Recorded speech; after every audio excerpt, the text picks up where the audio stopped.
வணக்கம். இது உங்கள் கரூர் கிளாசிக் கிச்சன். நான் தீபாவளி ரெசிபீஸில் லாஸ்ட் வீடியோவாக சோமாஸ் கொடுத்துருந்தேன். இன்றைக்கி நம்ம பார்க்க போகிறது ஒரு காரம். இது மசாலா தட்டைங்க. மசாலா தட்டைனா நிலக்கடலை பருப்பு, உப்பு, காரம், எள்ளு எல்லாம் போட்டு செய்கிறது. வாங்க பார்க்கலாம்.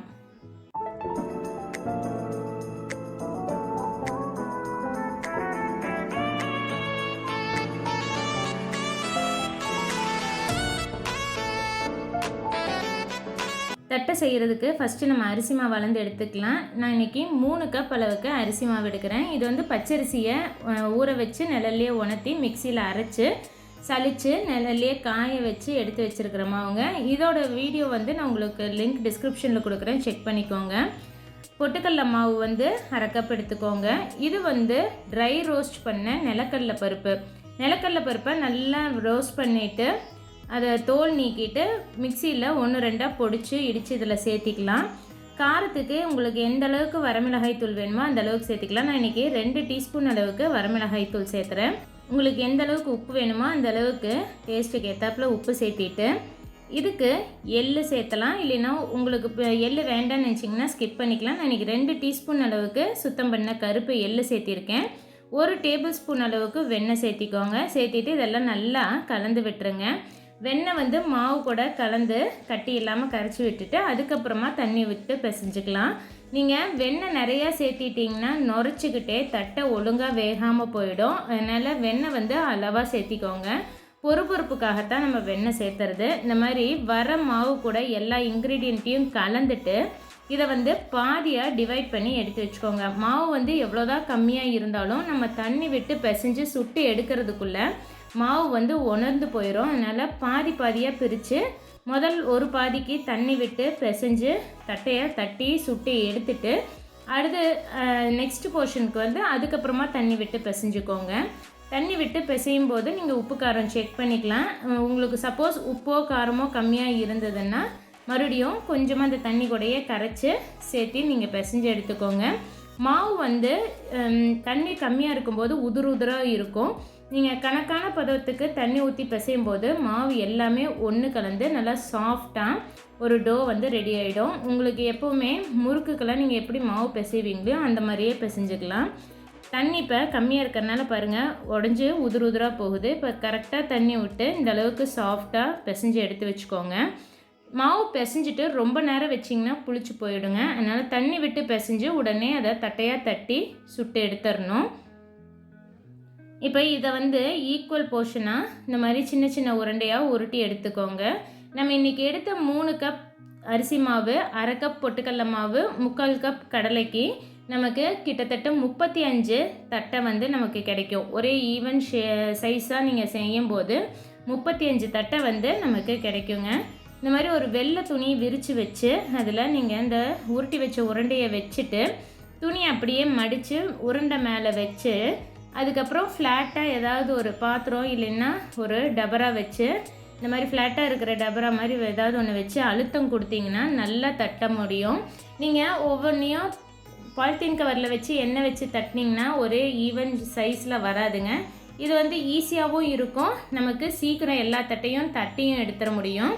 இந்த மாவில் எக்ஸஸாக தண்ணி இருந்ததுன்னா அது இந்த வெள்ளை வேஷ்டியில் விரித்து வச்சு நம்ம தட்டும் போது அந்த தண்ணியும் எக்ஸஸாக இருக்கிறதையும் அந்த உறிஞ்சிருங்க. அதனால் ரொம்பவும் எண்ணெயும் குடிக்காமல் வரும். இந்த மாதிரி தட்டிட்டு துணி எடுத்தால் நமக்கு ஒட்டாமல் வரும். நம்ம வெள்ளை துணியில் போட்டிருக்கறனால ஒட்டாமல் வரும். ஈவனாக இருக்கும். எல்லா தட்டையும் திக்னஸ் ஒரே மாதிரி ஈவனாக இருக்கும். இப்போ அடுப்பில் எண்ணெயை வச்சு நல்லா ஹீட் பண்ணிவிட்டு அதுக்கப்புறமா மீடியம் ஃப்ளேமில் வச்சுக்கணும். எண்ணெய் நல்லா சூடானதுக்கப்புறம் மீடியம் ஃப்ளேமில் வச்சு நம்ம தட்டி வச்சுருக்க தட்டையை மெதுவாக ஒன்றா உடஞ்சிடாமல் உள்ளே விடுங்க. ஒன்று இந்த மாதிரி பொரிஞ்சு வந்ததுக்கப்புறமா அடுத்த தட்டையை உள்ளே ஆட் பண்ணிக்கலாம். இந்த மாதிரி நீங்கள் எல்லா தட்டையுமே தட்டி பொரித்து எடுத்துக்கோங்க. நல்லா ஆற வச்சு ஒரு ஏர்டைட் கண்டெய்னரில் ஸ்டோர் பண்ணி வச்சுக்கோங்க. நீங்கள் நிலக்கடலை பருப்பை ஒழுங்காக வறுக்காமல் அதில் ஈரப்பதம் இருந்ததுன்னா தட்டை நதன்னு போயிடுங்க.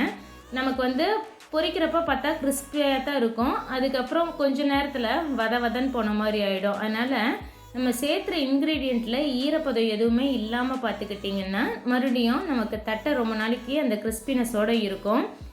கோல்டன் ப்ரௌன் ஆகிற வரைக்கும் நம்ம இதை பொரித்து எடுத்து ஆற வச்சு எடுத்து வச்சுக்கலாம். நீங்கள் பிளாஸ்டிக் கவர் கூட வச்சு இந்த மாதிரி அமுத்தி எடுத்துக்கலாங்க. ஆனால் ஈரத்துணி வைக்கும்போது இன்னும் கொஞ்சம் ஈஸியாக இருக்கும். வர துணி வைக்கும்போது இன்னும் கொஞ்சம் ஈஸியாக இருக்கும். அரிசி மாவு நீங்கள் வீட்லேயே இந்த மாதிரி விசேஷங்களுக்கு பலகாரம் செய்கிறதுக்கு வீட்லேயே நீங்கள் முதல்ல ரெடி பண்ணி வச்சுக்கிட்டிங்கன்னா பலகாரம் செய்கிறது வந்து ஒரு பெரிய பேர்டனாகவே இருக்காது. சீக்கிரம் செஞ்சு முடிச்சிடலாம். நான் அரிசி மாவு எப்படி வீட்டில் ரெடி பண்ணுறதுங்கிறத ஒரு வீடியோ முதல்லே கொடுத்துருக்கேன். அரிசி மாவுலேருந்து தான் நம்ம இந்த மாவு தான் இடியாப்பு மாவுக்காக வேக வைப்போம். அந்த மாவு வந்து எப்படி ரெடி பண்ணுறதுங்கிறத லிங்க் கொடுக்குறேன் கீழே டிஸ்கிரிப்ஷன் பாக்ஸில் செக் பண்ணிக்கோங்க. இந்த மாதிரி அரிசி மாவு ரெடி பண்ணி வச்சுக்கிட்டிங்கன்னா தட்டை, ஓட்டு பக்கோடா, முறுக்கு எல்லாமே நம்ம குவிக்காக செஞ்சிட முடியுங்க. நீங்களும் உங்கள் வீட்டில் இந்த ரெசிபியை ட்ரை பண்ணி பார்த்துட்டு எப்படி வந்திருக்குங்கிறத எனக்கு மறக்காமல் கமெண்ட் பண்ணுங்கள். இந்த மாதிரி தின்னாக தட்டி எடுத்துக்கோங்க. ரொம்ப மொந்தமாக இருந்ததுனாலும் நமக்கு ஒழுங்காக வெந்து வராது. இந்த மாதிரி தின்னாக தட்டி எடுத்துகிட்டு எண்ணெயில் பொரித்து எடுத்துக்கலாம்.